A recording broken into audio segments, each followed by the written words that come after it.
એ ઘેરે પ્રસંગ આવે ને એટલે બાયું તૈયાર થવામાં જ ઊંચી નો આવે. અને તું હું આ બે દીધા હાડી લઈને દોડશો? એ ધોળે જ છે ને. આ હાડી કાલ મેં પ્રસંગમાં પહેરવા માટે રાખી છે. આ હાડી મેં એક પણ વાર નથી પહેરી. બોલો. લે અત્યારે કોનો ફોન છે? બેન નો ફોન? હા બોલ ની બેન. હા ઘેરે જ છું. તારા ભાભી અહીં બાજુમાં જ બેઠી છે. આપું? હા હાલે તો બેન નો ફોન છે. લે બેન નો ફોન લાવો લાવો. હાલો બેન, કેમ છો બધા મજામાં? હાડી જોઈ છે એમ ને તમારે? હાથે લઈ જાવ ને. કઈ જોઈ છે? કઈ મોરલા વાળી?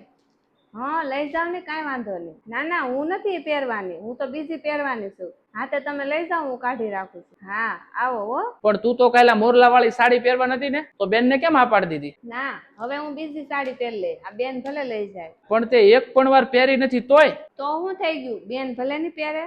આમાંય તે બેન આપણું કળોયું કહેવાય. ઈ રાજી તો આપણે પેલા રાજી. એને કેટલો વિશ્વાસ હશે કે હું મારા ભાભી પાસે હાડી માંગે ને તો મને ના નહીં પાડે, એટલે હું એને નિરાશ કરવા નથી માંગતી. તારી બધી વાત હાચી, પણ એ હાડી તે પહેરી હોત ને તો બહુ સારી દેખાત. હું ઘરમાં મોટી છું અને મારા નણંદ નાના છે. મારે પોતાના કરતા એનું ધ્યાન રાખવાની મારી ફરજ છે. મારી ફરજ મને પૂરી કરવા દો, એમાં જ તે હું સારી દેખાય. શું વાત છે! જો તારા જેવી ભાભી હોય ને તો નણંદ ને મોજ પડી જાય હો.